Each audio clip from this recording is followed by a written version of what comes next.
오늘은 대림절 두 번째 주일입니다. 지난주는 소망의 초를 밝혔습니다. 이번 주는 무슨 초일까요? 평화의 초.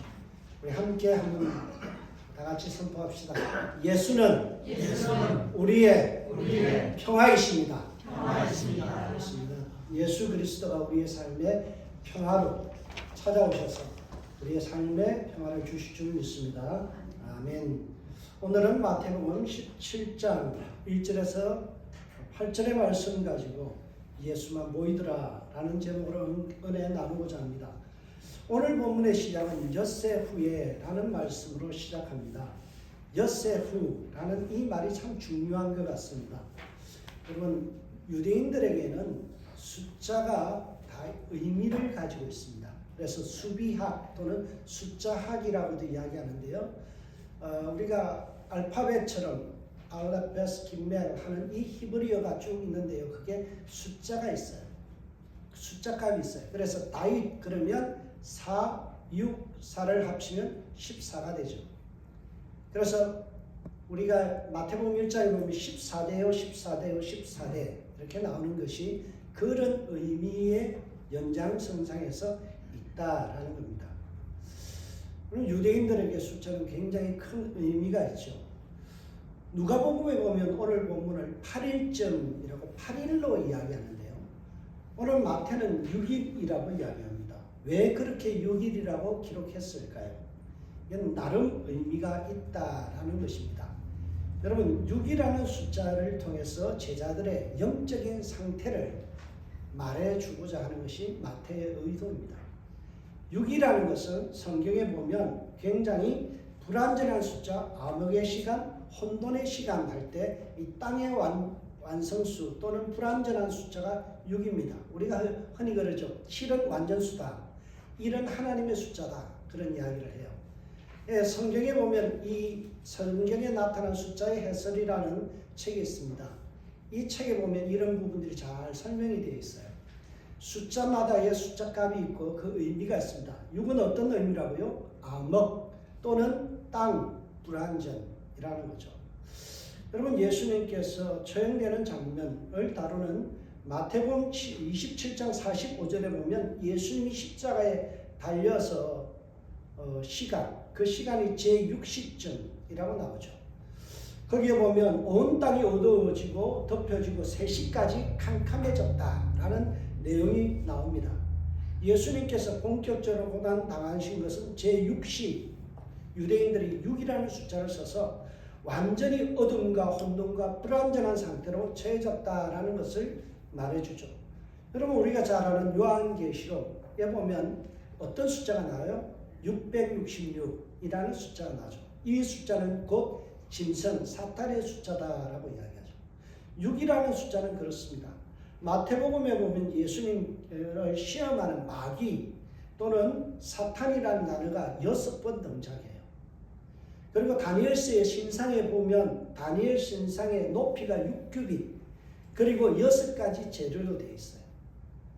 이처럼 6이라는 숫자는 유대인들에게 암흑의 상징이고 불완전하고 뭔가 결핍된 상태를 이야기할 때 6이라는 숫자를 쓰고 있다라는 사실이에요. 지난 엿새라는 시간은 제자들의 영적 상태가 암흑기였다라는 것을 마태는 우리에게 은유적으로 말해주고 있죠. 그들의 영적인 상태는 혼돈에 가까웠다라는 거예요. 예수님을 붙잡고 항변했던 제자들, 특히 베드로가 예수님을 멱살잡이 했다. 우리가 잘 아는 말씀 있죠. 에피티마오, 지난 시간에 했죠. 꾸짖다 항변하다. 베드로는 예수님을 향하여 다그치고 몰아세우고 멱살 잡았어요. 그리고 꾸짖었어요. 누가 누구를요? 제자가 스스로 꾸짖었다.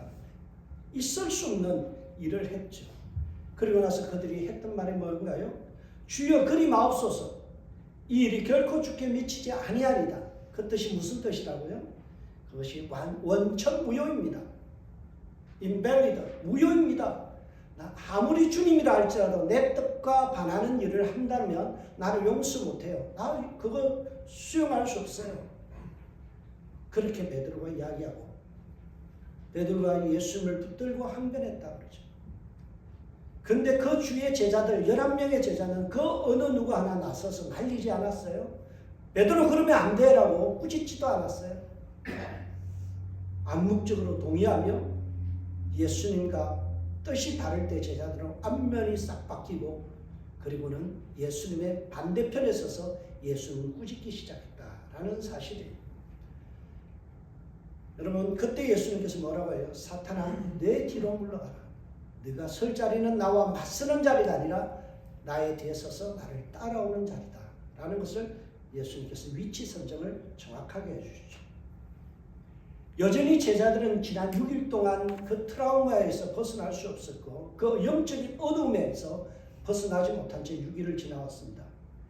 그래서 예수님께서 극약 처방을 내리시죠. 그게 뭔가요?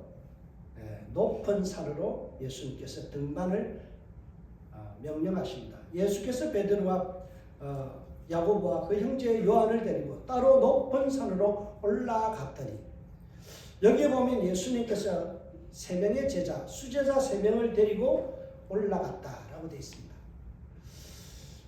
이 등반의 성격은 예수님이 앞서고 제자들을 끌고 가는 예수님의 주도적인 역할을 보여주고 있죠. 예수님께서 주도적으로 이들을 이끌고 등반하셨다라는 사실이에요. 여러분 그런데 예수님은 제자들과 함께 등반의 목표로 삼으신 곳이 어떤 곳이라고 되어 있어요? 높은 산이라고 되어 있습니다. 오늘 본문에서 이 산이 어느 산인지를 정확하게 특정하지는 않아요.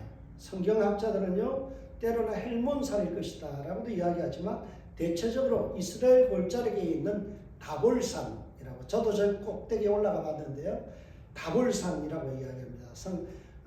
이 성지 가이드 하는 분이 이런 말을 다 보인다 그래서 다볼산이다. 농담사가 그런 말을 합니다. 여러분 다볼산이 굉장히 전망이 좋습니다. 툭 트였어요. 사방이 다 보이는 이 산입니다. 높이가 588m, 600고지예요. 여러분 평지에서 600고지로 올라간다는 것은 결코 쉬운 일이 아닙니다. 헛극대며 올라가는 제자들의 모습을 한번 상상해 보십시오. 숨이 턱 밑까지 차오르면서 그 높은 600고지를 올라간다는 것은 결코 쉽지 않은 등반입니다. 여러분 지리산은요 올라갈 때 어느 정도 한 1000고지 가까이까지 가서 차에서 내려서 올라가기 때문에 그 산이 높아 보이는 것 뿐이에요. 그러나 다볼산은 평지에서부터 시작해서 올라가기 때문에 우리가 지리산 올라가는 거하고 똑같은 거예요. 그만큼 숨이 차게 그들은 예수님을 따라서 쫓아 올라갔어요. 왜 예수님께서 제자들을 이끌고 그 고대계 높은 산으로 올라갔을까요? 이유가 있어요. 유대인들에게 높다라는 의미를 좀 이해해야만 오늘 본문이 좀 더 투명하게 보입니다. 그럼 높다라는 표현은요 유대인들에게서 하나님의 임재가 있는 곳, 특히 높은 산이라는 것은 하나님을 만났던 장소입니다. 그럼 성경에 보면 모세가 어디서 하나님 만나요? 호렙산, 떨기나무 앞에서 예수님을 만나잖아요. 그러니까 호렙산이라는 높은 산에서 하나님을 만났죠. 여러분 그 곳이 2291m예요. 굉장히 높은 산이죠. 그리고 우리가 잘 아는 아브라함이 모리아산 900고지에서 하나님을 만나죠. 여호와 이레라는 그 말이 나오게 됐던 이 모리아산, 엘리야는 갈멜산 546m 높이에서 그곳에서 불로서 임재하시는 하나님을 경험하죠. 그래서 유대인들에게 있어서 높은 산들은 하나님이 임재하는 곳. 우리가 잘 아는 시편의 내용 있죠. 내가 산을 향하여 눈을 들리라. 나의 도움이 어디서 올까? 천지를 지으신 여호와께로서. 그러니까 유대인들에게 있어서 산이라는 것은 하나님의 도움이 있는 곳, 하나님의 임재가 있는 곳, 그런 컨셉으로 이해되었다라는 거예요.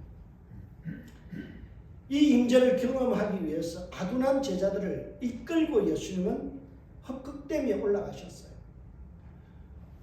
숨이 차서 목에서 그냥 구역질이 나올 정도로 목에 굉장히 힘든 산을 올라갔습니다. 그리고 산 꼭대기에서 본격적으로 하나님의 임재가 무엇인지를 보여주죠. 그게 무슨 사건이에요? 변화사 사건. 오늘 본문의 내용이에요. 예수님께서 혼연히 변화되는 모습이죠. 그들 앞에서 변형대사 그 얼굴이 해같이 빛나며 옷이 빛과 같이 휘어졌더라. 본격적으로 예수님은 하나님의 임재가 무엇인지를 보여주는 거예요. 조금 전까지 초췌했던 예수님의 모습은 사라지고 완전히 질적으로 다른 모습으로 예수님은 제자들 앞에 나타나죠. 여러분 성경에 보면 이런 모습이 한번 나오죠. 어디에 나와요? 구약 출애굽기 34장에 보면 모세가 십계명을 받는 그 장면에서 보면 얼굴이 광채가 나서 나중에 수건으로 얼굴을 가렸다. 그런 표현이 나죠. 그때처럼 모세가 십계명을 받을 때 하나님의 음성, 말씀을 받을 때의 모습과 똑같은 모습으로 예수님께서 빛과 같이 휘어지고요. 그리고 그 가운데서 구름이 가운데서 하나님의 음성이 들리고 그의 얼굴빛이 해같이 밝아진 것을 제자들은 목격하게 되었습니다. 예수님 역시 모세처럼 얼굴이 빛과 같이 비치기 시작했고요. 그 광채가 얼마나 광했는지 옷을 뚫고 나와서 옷조차도 빛이 비치기 시작했다라고 이야기합니다. 그 순간 제자들의 영적인 어둠이 물러가기 시작했어요. 지금까지 어둠과 혼동 속에 있었던 6일간의 시간이 어느덧 사라져버리고 그들은 영적인 이제 분별력을 가지고 주님을 보기 시작했어요. 태초에 빛이 있으라 하셨던 그 예수님께서 자신의 거룩한 빛을 영적 어둠에 처해 있는 제자들에게 비춰주셨다는 거죠. 이게 은혜라는 사실이에요. 여러분, 세 명의 제자들이 그 놀라운 변화산의 은혜를 경험하게 된 원인이 뭔가요? 그들의 수고가 아닙니다. 그들의 노력이 아니에요. 오로지 예수님께서 제자들에게 자신의 변화된 모습을 제자들에게 보여주셨기 때문에 그들을 볼 수 있었다는 거예요. 은혜의 수단은 전적으로 하나님의 일하심이에요. 예수 그리스도의 공로예요. 여러분, 은혜를 우리가 착각하면 안 돼요. 제자들이 열심히 산을 올라갔었기 때문에 그 산에서 뭔가를 경험한 게 아니에요. 예수 그리스도께서 그들 앞에서 하나님의 임재, 그 놀라운 변화의 모습을 보여주시기 때문에 그들은 볼 수 있었다는 사실이에요. 이게 기독교의 복음이고 은혜라는 사실입니다. 예수의 공로 없이는 우리는 아무것도 할 수 없는 존재예요. 우리의 노력으로 힘으로 우리의 어떠한 학위와 재산과 모든 열심을 가지고 우리는 은혜에 도달할 수 없어요. 오로지 예수 그리스도께서 자신의 은혜를 나눠주심으로 말미암아 우리에게는 그 은혜에 동참할 수 있는 기회가 주어진다는 거죠. 이 사실을 깨달았던 다윗은 시편 80편 19절에서 이렇게 말씀합니다. 만군의 하나님 여호와여 우리를 돌이켜 주시고 주의 얼굴 광채를 우리에게 비추소서. 우리가 구원을 얻으리이다. 우리가 구원을 얻는 원인이 뭐라고요? 하나님께서 그 얼굴의 광채를 우리에게 비춰주심으로 말미암아 우리는 구원받고 은혜를 받는다는 거예요. 마태는 이 구원의 원리를 설명하기 위해서 정말 중요한 단어를 하나 선택합니다. 그게 뭔가 하면 변형, 이 transfigured 아니면 transformed라고 사용된 이 단어, 변형이라는 단어. 헬라어로 보면 이 단어는요, 어떤 단어냐면 메테모르포테라는 단어입니다. 메테모르포테. 이 단어가요, 성경에서 딱 3번 나옵니다. 오늘 본문에 나오고요, 17장 2절에 한번 사용됐고, 우리가 잘 아는 12장의 말씀, 로마서 12장 2절. 너희는 이 세대를 본받지 말고 오직 마음을 새롭게 함으로 변화를 받아 하나님의 선하시고 기뻐하시고 온전하신 뜻이 무엇인지 분별하도록. 여러분, 하나님의 선하시고 기뻐하시고 온전하신 뜻을 분별할 수 있는 영적인 안목은 어디에서 온다고요? 변화를 받아야 되는 거예요. 이거는 수동태예요. 내가 뭔가를 해서 변화를 주도하는 것이 아니라 하나님의 은혜로 말미암아. 로마서 1장부터 11장까지가 내용이 뭔가요? 복음의 내용이에요. 예수께서 모든 것을 이루셨다. 그러므로 너희는 이 세대를 본받지 말고 오직 마음을 새롭게 하고 변화받아야 된다. 변화받지 못하면 하나님의 뜻이 무엇인지 분별할 수 없고, 변화받지 못하면 그리고 하나님의 선하시고 기뻐하신 삶을 살아갈 수 없다. 변화받는 것이 너희 인생의 변곡점을 가져온다. 여러분, 은혜는요 수동태예요. 내가 뭔가를 하는 게 아니라 하나님께서 우리에게 이루신 일이에요. 하나님께서 우리를 변화시켜 주셨기 때문에 새로운 피조물이 되는 거죠. 고린도후서 3장 18절에 이 단어가 다시 한번 변형대사라는 말씀의 단어가 그대로 사용돼요. 우리가 다 수건을 벗은 얼굴로 거울을 보는 것 같이 주의 영광을 보매 그와 같은 형상으로 변화하여 영광에서 영광에 이르리니 곧 주의 영으로 말미암으리라. 여러분, 주의 영으로 말미암지 않고는 우리가 변화가 안 되고요. 주의 영광을 볼 수도 없고요. 우리의 삶이 영광에서 영광에 이를 수 없다는 거예요. 곧 주의 영으로 말미암으리라. 하나님의 영이 우리에게 오시지 않는 한은 여러분 죽었다 깨나도 하나님의 영광을 볼 수 있는 존재가 아니에요. 로마서와 고린도 후서를 통해서 우리에게 말씀하는 내용이 뭔가요? 너희는 변화받아야 될 존재라는 거예요. 하나님의 은혜에 의해서 우리가 변화받지 못하면 우리의 삶은 정말 아름다워질 수 없다는 것을 분명히 이야기하죠. 주의 영광을 봤을 때, 주의 영이 나에게 임하였을 때 우리는 변화되어서 영광에 이르는, 영광으로에서 영광에 이르게 되는 놀라운 은혜를 받게 된다는 거죠. 변화는 우리의 힘이 아닙니다. 우리의 노력이 아닙니다. 은혜에 의해서 우리에게 주어지는 것입니다. 하나님의 임재와 영광은 전적으로 하나님의 은혜의 사건이라는 거예요. 여러분, 변화산 사건을 우리가 읽으면서 주님께서 변화되셨구나 이걸로 끝나는 게 아니에요. 그 변화의 사건을 통해서 우리에게 주시는 메시지가 뭐예요? 너는 변화받을 존재다. 변화받아야만 내 삶에서 영광에서 영광에 이르게 되고, 그리고 변화받아야만 하나님의 선하시고 기뻐하시고 온전하신 뜻을 분별하고 사는 영적인 사람이 될 수 있다라는 것을 오늘 본문을 통해서 우리에게 말씀해 주죠. 이 사실을 3절을 통해서 말씀합니다. 그때의 모세와 엘리야가 예수와 더불어 말하는 것을 그들에게 보이거늘.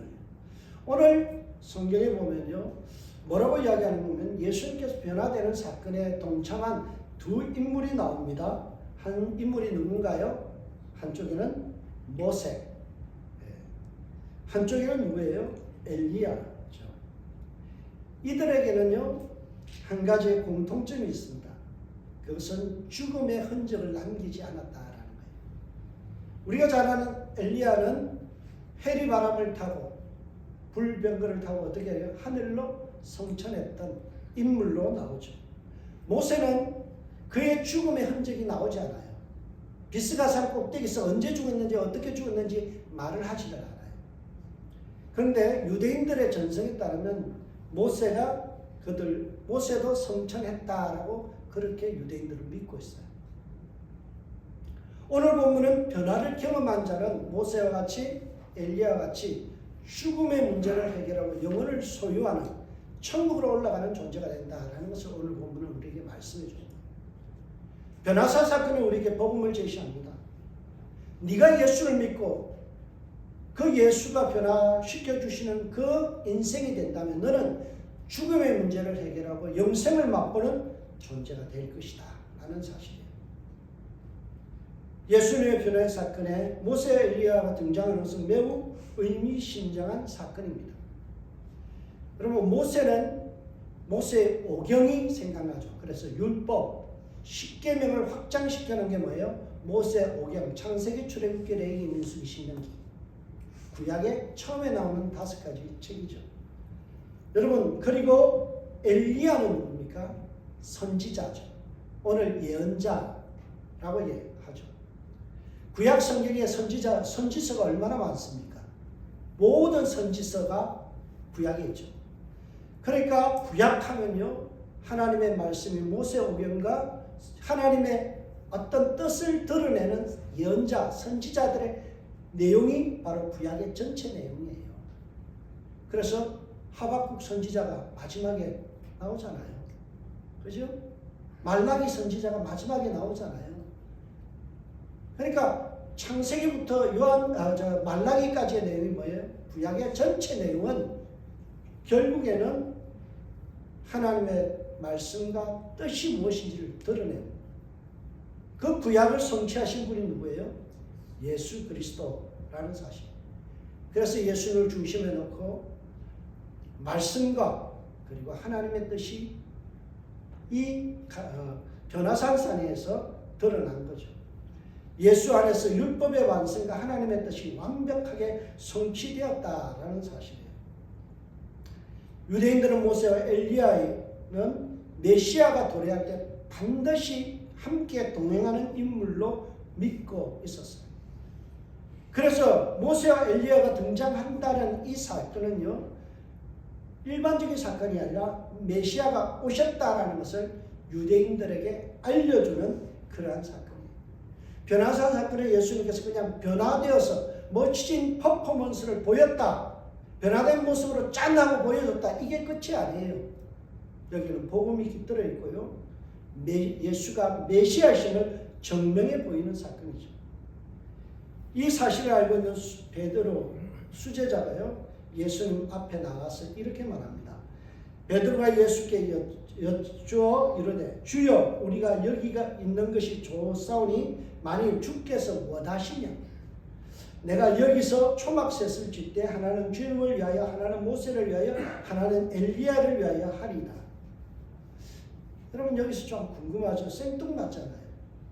베드로가 왜 갑자기 예수님 변화산 사건에서 여기다 초막셋을 짓자, 텐트 3개를 짓자라고 했을까요? 이것은 출애굽기 33장 7절에서 11절의 말씀을 이해해야만 이 문제를 풀 수 있어요. 출애굽기 33장에 보면 하나님께서 장막, 텐트 앞에서 모세와 말씀하는 사건이 있어요. 이 장막이 바로 초막이죠. 여러분, 초막이라는 것은 보시다시피 이런 어떤 억새 풀로서 지어진 어떤 텐트와 같은 장소입니다. 지금 예수님과 모세와 엘리야는 있는데 뭐가 없어요? 구약시대에 출애굽기 33장에 나타났었던 그 하나님 앞에 있었던 초막이 있는 거예요. 텐트가 있는 거예요. 그러니까 베드로가 뭐 짓자고요? 예. 지금 텐트를 지어서 무대를 만들어 주겠다는 거예요. 세팅을 하겠다는 거예요. 여러분, 그래서 베드로는 초막셋을 짓겠다라고 이야기했죠. 한마디로 우리말에 이런 표현이 있죠. 멍석을 깔아주겠다.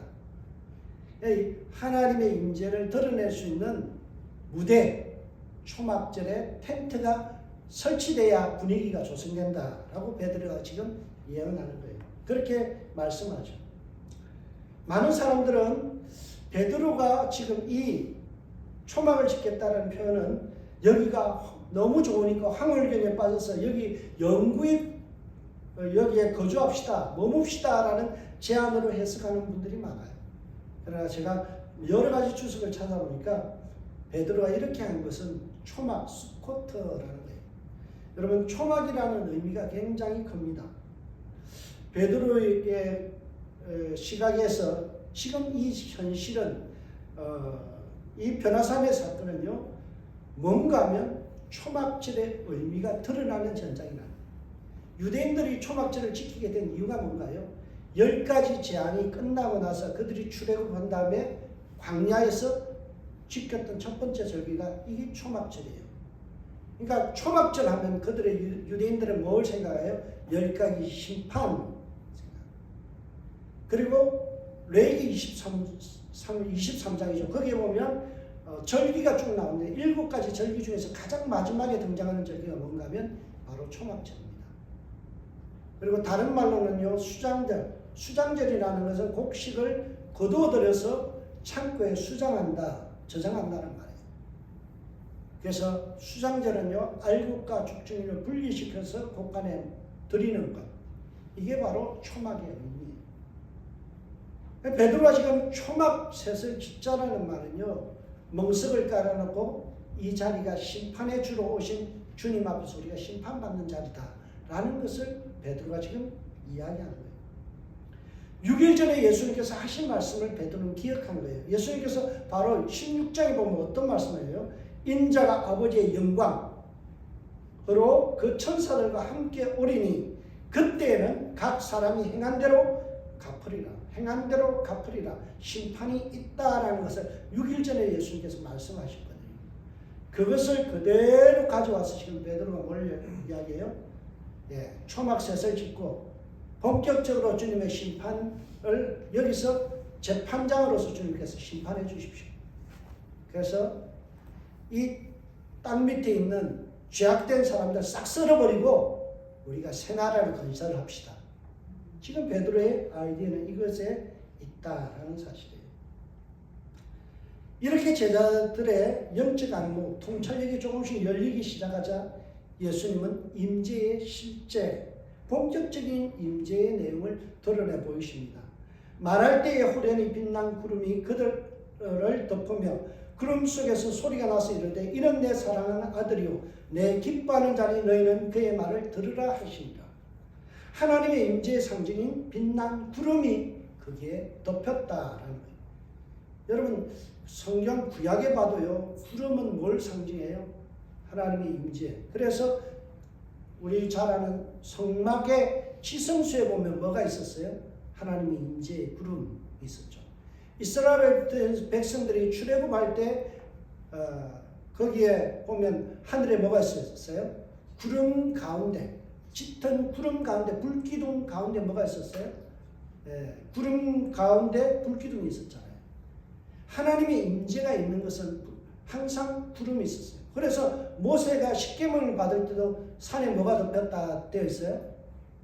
구름이 다 덮였다는 거죠.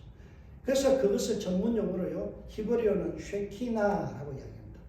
하나님의 임재가 있는 구름, 그렇게 쉐키나라고 표현하죠. 그 구름 속에서 하나님께서 직접 하신 말씀이 있어요. 그게 뭐예요? 이는 내 사랑하는 아들이요 내 기뻐하는 자라. 근데 원어로 보면 보라라는 말씀이에요. 보라, 이는 내 사랑하는 아들이요 내 기뻐하는 자라라고 되어 있어요. 여러분 그런데 이것이 굉장히 익숙한 표현 아닌가요? 이미 3장 17절에서 예수님께서 세례요한에게 세례를 받고 물에서 나오실 때 하늘에서 하늘이 열리고 어떤 말씀이 나왔어요? 이는 내 사랑하는 아들이요 내 기뻐하는 자라라는 말씀이 선포되었죠. 그런데 오늘 본문에 보면 그 말씀에 한 가지 첨가된 내용이 있어요. 그게 뭔가요? 그의 말을 들으라라는 말씀이 나오죠.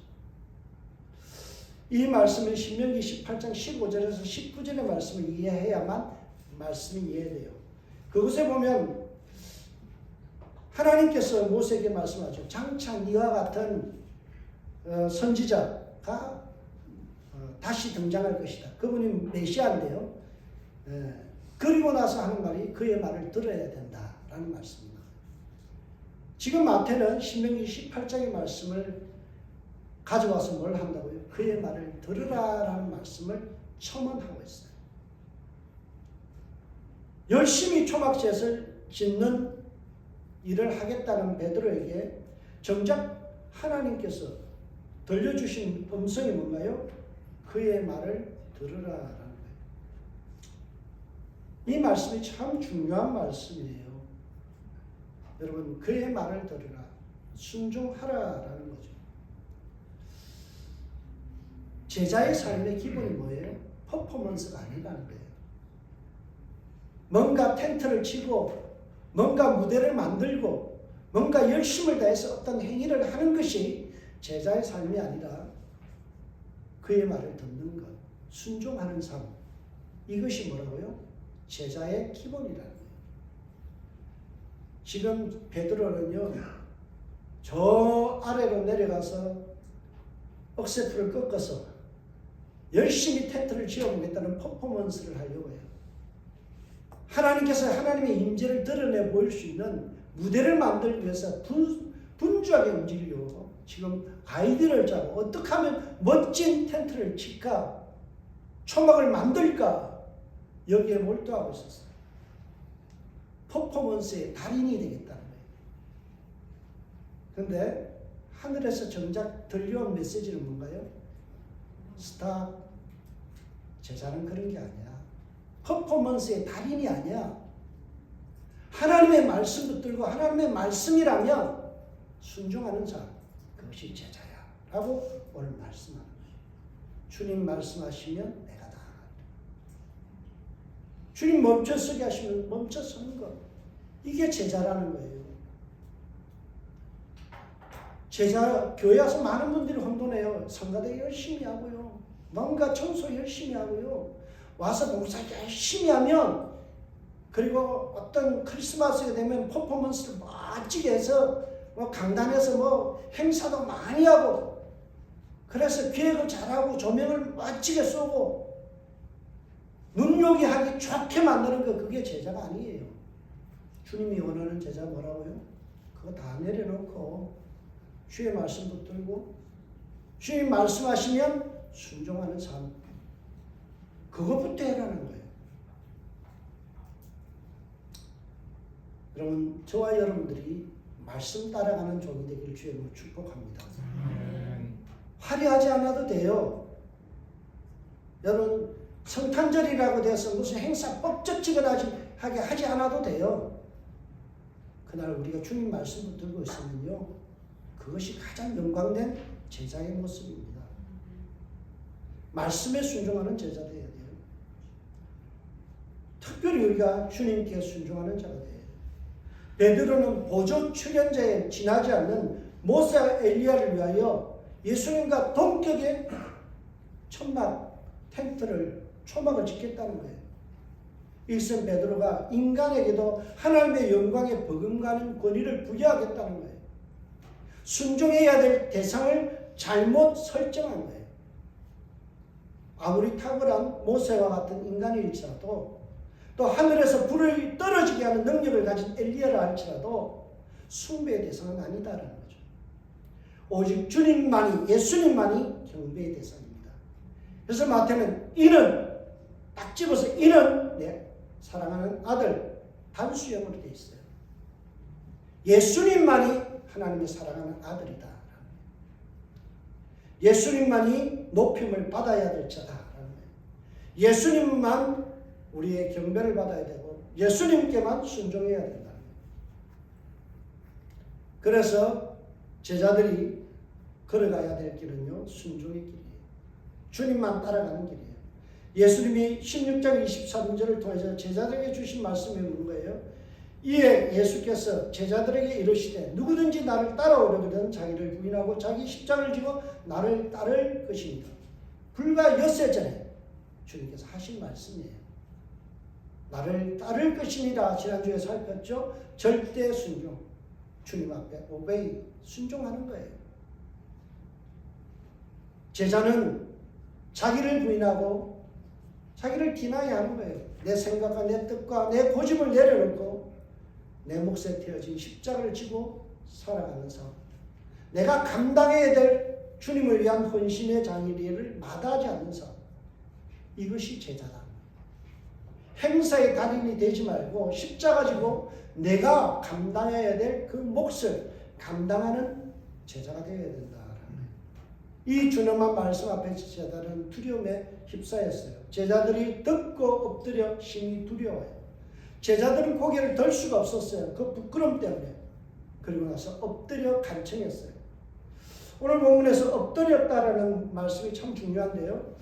마태복음에 보면 예수님께서도 겟세마네에서 엎드려 기도했죠. 조금 나아가 얼굴을 땅에 대시고 엎드려 기도하여 이르되. 엎드리다라는 것은 마태복음에서는 간청하는 자세, 은혜를 구하는 자세. 비록 자기를 부인하고 십자가를 지는 일에는 주저되었지만 그 길에 들어서는 것은 굉장히 두렵지만 제자들은 하나님께 감당할 은혜를 달라고 지금 간청하기 위하여 엎드렸다는 사실이에요. 여러분, 우리가 살아가면서 엎드려야 될 순간이에요. 우리는 주님의 제자답게 사는 것이 두렵고 힘들어요. 그러나 그 제자의 삶을 감당할 수 있는 은혜가 임하면 돼요. 여러분 시골에서 저 바닷가에서 살다 보면 배가 어떤 갯벌에 처박혀 있는 때가 있어요. 그럴 때는 어떻게 하면 그 배가 떠오를 수 있나요? 물이 들어오면 돼요. 우리의 힘으로는 마치 뻘에 빠진 갯벌에 빠져 있는 배와 같이 꼼짝달싹할 수 없고 앞으로 나갈 수 없지만 하나님의 은혜의 썰물이 들어오면요, 밀물이 들어오면요, 어때요? 우리도 떠서 항해가 된다는 거예요. 그래서 우리는 엎드려야 되죠. 이렇게 믿음으로 반응하자 예수님은 긍휼하심을 제자들에게 베풀어요. 예수께서 나와 그들에게 손을 대시며 이르시되 일어나라 두려워하지 말라 하시니, 여기에 보면 예수님은 겁에 질려 있는 제자들에게 다가오십니다. 순종의 삶이 주저되는 그 제자들에게 다가오셔서 주님께서 먼저 하신 일이 뭐예요? 손을 그들에게 떼었다. 헬라어로 보면 이 말씀이 그리스어로 하토마이라고 되어 있거든요. 하토마이라는 말씀이 마태복음 8장과 9장에 여러 번 나와요. 어떤 장면에서 나오냐면 나병 환자, 열병 환자, 죽은 자를 주님께서 손을 대서 치료할 때 나와요. 마태복음 8장과 9장을 읽어봤던 이 공동체 사람들은 어떤 생각이 들까요? 주님께서 병자를 고치던 그 손으로 주님께서 지금 제자들을 만져주신다. 두려워하고 겁내고 제자다운 삶을 살아가기에는 너무나 역부족인 그들에게 주님은 손을 대어서 그들에게 인파워링, 힘을 다하십니다. 그리고 나서 뭐라고요? 두려워하지 말라. 제자는 두려워할 필요가 없다. 하나님의 은혜가 임하면 두려움을 극복할 수 있다는 거예요.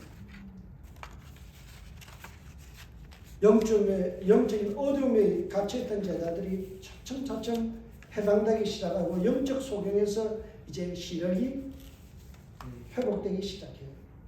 그리고 이런 말씀합니다. 일어나라. 이 말씀은 주님이 제자들에게 하신 말씀인데요. 이 말씀이 주로 성경에서 어떨 때 사용되는가 하면 죽은 자를 향하여 주님께서 일어나라. 달리다쿰 그렇게 하죠. 소녀야 일어나라. 죽은 자의 영혼들을 다시 소생시킬 때 나이성 가구의 죽은 아들을 향하여 주님께서 일어나라 라고 말씀하셨어요. 그 단어가 그대로 오늘 본문에 사용되었어요. 주님은 오늘 제자들에게 뭐라고요? 절망의 자리, 죽음의 자리, 두려움의 자리에서 일어나라는 거예요. 이 말씀은 오늘 우리에게도 동일한 말씀입니다. 여러분 두렵잖아요. 절망스럽죠. 나라를 보면 절망스럽고 한국의 그 아픈 현실을 보면 너무나 절망되죠. 근데 우리는 거기에 피가 나고 절망에 빠져 있을 존재가 아니라는 거죠. 왜요? 생명을 부활시키는 하나님의 능력이 우리와 함께 하시기 때문에. 그래서 주님께서 우리를 향하여도 동일하게 이야기합니다. 병마로 인해서 두려워하느냐? 그러면 일어나라. 하나님의 살려주시는 그 능력, 은혜의 능력이 너와 함께하고 있다라는 거죠. 그러자 제자들의 눈에 초점이 맞춰지기 시작합니다. 여러분 카메라 렌즈를 이렇게 보면요, 초점이 핀트가 안 맞을 때가 있죠.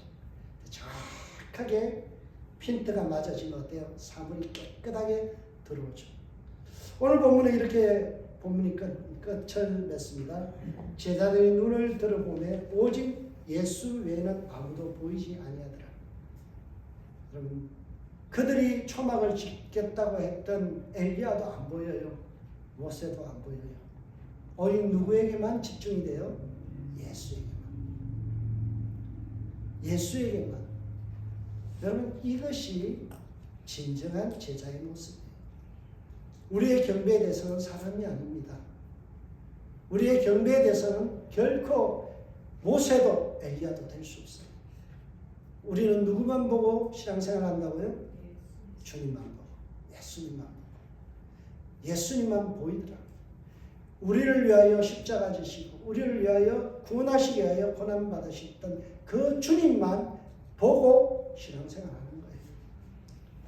여러분, 사람 보면 실족합니다. 아무리 뛰어난 사람도 결점이 있어요. 모세도 어때요? 그의 인생을 보면요, 여러 가지 실수가 많아요. 그 탁월했던 모세, 하나님 앞에 얼굴에 광채가 날 만큼이나 하나님의 영광을 경험했던 그 모세, 그만한 인물이 어디 있어요? 사람은요, 그럼에도 불구하고 실수와 약점이 있어요. 여러분, 엘리야 보세요. 그 얼마나 탁월한 선지자입니까? 하늘에서 불이 내리고요, 3년 반 동안의 기갈이 비가 안 왔는데요, 기도하니까 비가 내리잖아요. 그 놀라운 능력의 사람도 어떤 약점이 있었어요? 자기를 잡아 죽이려고 하니까 산에 들어가서 죽기를, 주님 나 죽여주세요 그러잖아요. 사람은요, 신뢰의 대상이 아닙니다. 사람은 사랑의 대상이에요. 여러분, 사람 믿지 마세요. 우리는 누구만 보고 신앙생활 한다고요? 예수만 보고 있다. 이게 제자입니다. 여러분, 사람 보고 살다 보면요, 저 장로님 때문에 나 교회 나가기 싫어. 나 저 권사님 때문에 꼴 보기 싫어서 거기 안 가. 뭘 봤다는 거예요? 주님 안 보고 누구 봤다고요? 사람 본 거예요. 우리의 신앙은요, 변화를 경험한 자는요, 예수만 보여야 돼요. 우리가 봐야 될 대상은 누구라고요? 예수만 보는 거예요. 예수 믿는 거지 사람 믿는 건가요? 목사 때문에 교회 나와요? 아니에요. 사람 보지 마세요. 오직 예수만 보고 신앙생활하는 저와 여러분들 되시길 주의 이름으로 축복합니다. 기도하겠습니다. 하나님, 영적 암흑에 있던 이 제자들을 깨우치고 주님의 제자답게 살기 위하여 변화산 사건을 통하여 그들의 눈을 열어서 보게 하시고 결국에는 주님만 보게 하신 주님 감사합니다. 우리도 사람 보지 않게 하시고 환경 보지 않게 하시고 우리의 공로와 우리의 어떤 노력이 아니라 오직 은혜로만 살아가게 하시고 주님께서 우리를 변화시키시고 은혜 채워주시고 결국에는 우리를 이끌어 주님만 보는 신앙의 경지까지 들어가게 하여 주옵소서. 사람 때문에 시험 들지 말게 하시고 사람 쳐다보면서 신앙생활하는 저희들 되지 않게 하여 주옵소서. 감사하고 예수님의 이름으로 기도합니다. 아멘.